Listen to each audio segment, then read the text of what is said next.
voit particulièrement en matière de protection de l'environnement, les Français aujourd'hui, les citoyens européens savent parfaitement que leur santé dépend de la qualité de l'alimentation. Et donc ils veulent des produits alimentaires de qualité, ils sont très effrayés par les scandales alimentaires. On le voit en matière de qualité de l'air et les maladies qui se développent et la volonté des parents de faire attention à l'exposition à toutes les pollutions. Et puis on le voit aussi sur les questions énergétiques. Toutes les enquêtes d'opinion aujourd'hui démontrent que si on leur donne la possibilité, les moyens, les Français, les Européens veulent investir sur les économies d'énergie et sont déjà pour 40% équipés d'une installation en matière d'énergie renouvelable.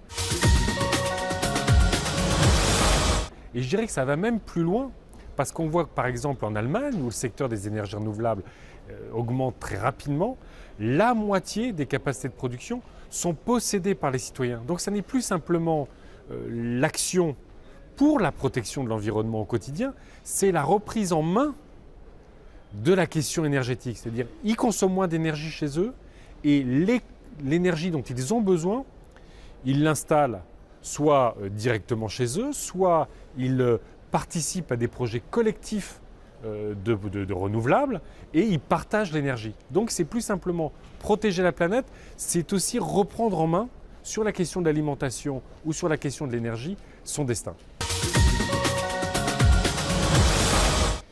Les grands enjeux environnementaux, on le sait, ils sont globaux, que ce soit sur le climat, sur la biodiversité. Mais quand on se met à une échelle globale, il peut y avoir un côté paralysant.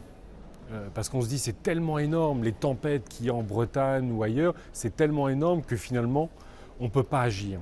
Et c'est vrai que le discours politique doit être un discours de la réappropriation, de la capacité d'action.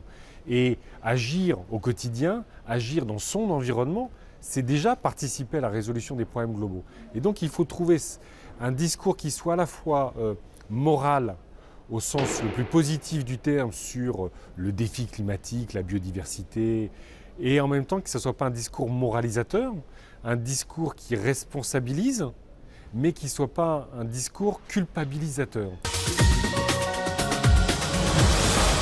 Et c'est vrai que le discours politique, parfois, n'est pas forcément du bon côté de la ligne. Et donc il faut faire très attention, il faut toujours montrer qu'on peut se réapproprier son destin au niveau local, individuellement et surtout collectivement. On le voit bien sur la question agricole, sur la question alimentaire, sur la question des déchets, sur la question du recyclage et de la réutilisation des produits, sur la question du covoiturage, sur la question de la colocation. On voit plein de citoyens se reprendre en main. Il ne faut pas que le discours effectivement soit trop paralysant, trop inquiétant, et d'une certaine façon trop déresponsabilisant.